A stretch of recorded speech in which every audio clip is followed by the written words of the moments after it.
جب ذکر کیا جاتا ہے حضرت خدیجہ صلوات اللہ وسلام علیہا کا تو یہ ذہن میں رہے کہ اب مثال کے طور پر 17 کو وفات ہوگی جناب عائشہ کی، پوری دنیا میں ان کا ذکر کیا جاتا ہے، البتہ ان کے قاتل کو چھپایا جاتا ہے، ان کے قاتل کو بھی، ان کے بھائیوں کے قاتل کو بھی۔ لیکن سوال یہ پیدا ہوتا ہے کہ 10 رمضان کو جتنا ذکر ہونا چاہیے حضرت خدیجہ صلوات اللہ وسلام علیہا کا اتنا نہیں ہوتا۔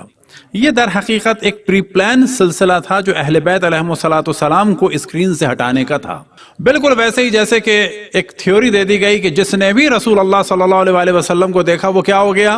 صحابی۔ وہ صحابی کیا ہو گئے؟ کلہم عدول، یہ سب کے سب عادل ہیں۔ بِأَيِّهِمْ اقتدیتم احتدیتم، اصحابی کا نجوم، یہ سب کے سب ستارے ہیں۔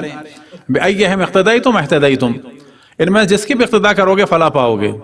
یعنی معاویہ کے پیٹ میں مارو چھرا اور حملہ کرو کہ جو مولا امیر المومنین کی فوج کر رہی تھی وہ بھی صحیح ہے، اور اگر مولا علی کو کوئی مارے تو وہ بھی صحیح ہے۔ اس کا نتیجہ یہی نکلا، اور یہی وہ چیز ہے کہ جس کی وجہ سے اہل سنت میں بیداری آ رہی ہے۔ پہلے بھی ہم نے بعض دفعہ ذکر کیا کہ مصر کے اخوان کے تھے صاحب، انہوں نے کہا کہ وہ لاہور بھی آ چکے تھے اور اخوان والوں کا بڑا کانٹیکٹ ہے جماعت والوں سے، اور نفاق میں یہ دونوں مشہور ہیں، کبھی ادھر ہو جاتے ہیں کبھی ادھر ہو جاتے ہیں۔ تو انہوں نے کہا کہ مجھے اس چیز نے شوق لگایا کہ صحابی رسول اللہ صلی اللہ علیہ وسلم جناب حجر بن ادے، ان کو چھپاتے ہیں، اصحاب کا ذکر کرتے ہیں لیکن حجر بن ادے کا نہیں کرتے۔ کوئی مسجد آپ کو دنیا میں نہیں ملے گی جناب حضرت حجر بن ادے کے نام کی مسجد، کیوں؟ کہ وہ مولا امیر المومنین کی طرفدار تھے اور معاویہ نے ملعون نے مروایا تھا۔ جناب حجر بن ادے کا نہیں ذکر ملے گا۔ تو وہ یہ کہتے تھے کہ مجھے بڑا تعجب تھا کہ سیدنا حجر بن ادے کو قتل کروایا سیدنا معاویہ نے، اور کیوں قتل کروایا؟ کیونکہ سیدنا معاویہ کہتے تھے کہ سیدنا علی کو گالیاں دو۔ تو کہتے مجھے شوق لگتا تھا کہ یہ کیا بات ہوئی، جو قتل کر رہا ہے وہ بھی سیدنا اور رضی اللہ، جس کو قتل کیا جا رہا ہے یعنی حجر بن ادے رضی اللہ تعالی عنہ کو، وہ بھی رضی اللہ اور سیدنا، اور جن کو گالیاں دینے کے لیے قتل کیا جا رہا ہے وہ بھی رضی اللہ اور سیدنا۔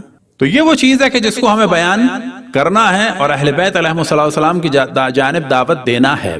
تو جناب خدیجہ سلام اللہ علیہا کے مقابلے میں جن کو لایا جاتا ہے، مثال کے طور پر پوچھا جائے کہ شادی کب مستحب ہے، اہل سنت کے درمیان آپ کو تعجب ہوگا، ان کے علماء سے پوچھیں شادی کب مستحب ہے، کہتے ہیں شوال میں۔ کیوں؟ کیونکہ جو سنت رسول ہے وہ سنت رسول ہے۔ کیا رسول اللہ صلی اللہ علیہ وسلم نے ساری شادیاں شوال میں کی تھیں؟ کہتے نہیں، حضرت عائشہ سے شوال میں ہوئی۔ تو حضرت عائشہ سے شوال میں ہوئی تو 10 ربیع الاول کو حضرت خدیجہ سے ہوئی، وہ سنت نہیں ہے۔ تو اصل میں یہ گیم ہے رسول کو اور آل رسول کو اور آباء و اجداد رسول کو اسکرین سے ہٹانا ہے۔ تو جتنی فضیلتیں لے لی جائیں، پہلی بیوی حضرت خدیجہ، پہلی بیوی ہونا اگر فضیلت ہے تو حضرت خدیجہ، پہلی بیوی کی موجودگی میں شادی نہ کی جائے تو حضرت خدیجہ، پہلی بیوی پہ رویا جائے تو حضرت خدیجہ، پہلی بیوی کو یاد کیا جائے تو حضرت خدیجہ۔ پہلی بیوی کا اتنا ذکر اشرف الانبیاء فرماتے تھے کہ وہ خاتون جو اپنے آپ کو ہمیشہ چھوٹا بناتی تھیں جبکہ طلاق شدہ تھیں، ان کو حسد ہوتا تھا۔ آپ کو کیوں حسد ہو رہا ہے؟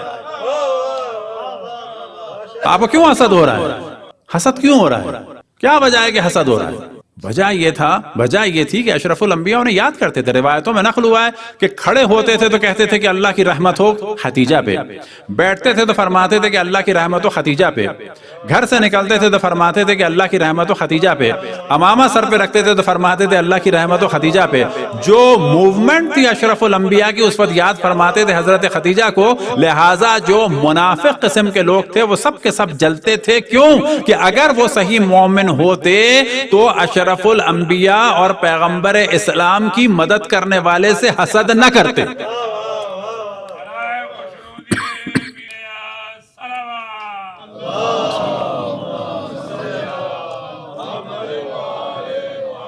ہمارا گھر جل رہا ہو اور کوئی لڑکا اور کوئی مرد یا کوئی بھی فرد پانی ڈال رہا ہو، بڑی ایفیشنسی دکھا رہا ہو، ہمارے بچے جل رہے ہوں اللہ نہ کرے اور کوئی شخص ایفیشنسی دکھا کے، جرت دکھا کے، طاقت دکھا کے ان کو بچا لے، اس سے حسد ہوگا ہم کو؟ جب کوئی تعریف کرے گا کہ اس نے مثلا پر فیو سیکنڈ جو ہے ایک بالٹی اٹھا کے پھینکی ہے، ہم کو حسد ہوگا؟ نہیں ہوگا۔ کیوں؟ کہ اس نے بچایا ہمارے بچوں کو، ہمارے گھر کو۔ یہی وجہ ہے کہ جناب خدیجہ سے کوئی بغض نہیں رکھے گا منافق و منافقہ۔ بالکل اسی طریقے سے معیار ہے، کیونکہ مولا امیر المومنین نے اسلام کا دفاع کیا، ان سے کوئی بغض رکھ ہی نہیں سکتا مگر یہ کہ وہ دشمن اسلام ہوگا اور منافق۔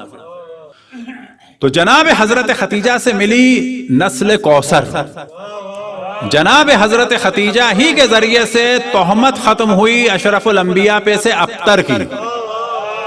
اب اگر ہمارے اعتبار سے دیکھیں تو جو زیارت ناموں میں آتا ہے، ائمہ علیہم السلام کو جب مخاطب کیا جاتا ہے السلام علیکہ یا ابن رسول اللہ کے بعد السلام علیکہ یا ابن ختیجۃ الکبریٰ، جناب حضرت ختیجہ کے جو فضائل بیان ہوتے ہیں، یا ابن ائمۃ الاطہار، 11 ائمہ کی ماں ہیں اور 12ویں کو یعنی مولا امیر المؤمنین کو پالا ہے، بالکل ویسے ہی جیسے حضرت فاطمہ بنت اسد نے رسول اللہ کو اور حضرت ابو طالب نے رسول اللہ کو پالا تھا، تو رسول اللہ نے اور حضرت ختیجہ نے مولا امیر المؤمنین کو پالا تھا۔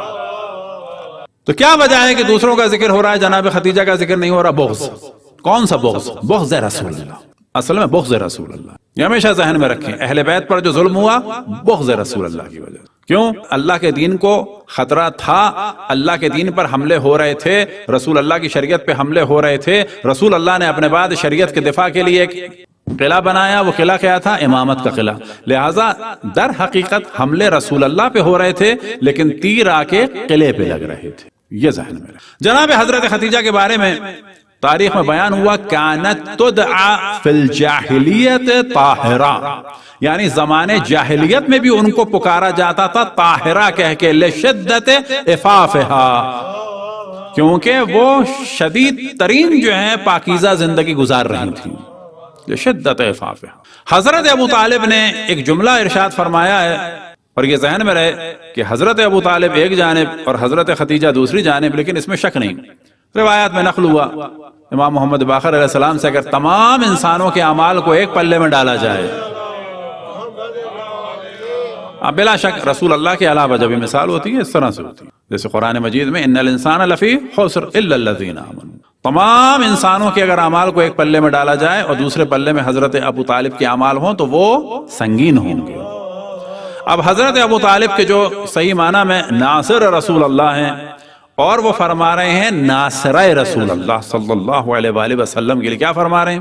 انہا امرأۃ کاملۃ۔ اب یاد رہے کہ حضرت ابو طالب کیا ہیں؟ حجت خدا ہیں، ناصر رسول اللہ ہیں۔ وہ فرما رہے ہیں کہ یہ خاتون ہے کہ جو کامل ہے، میمونۃ، صاحب برکت ہے، معمولی ہستی نہیں ہے۔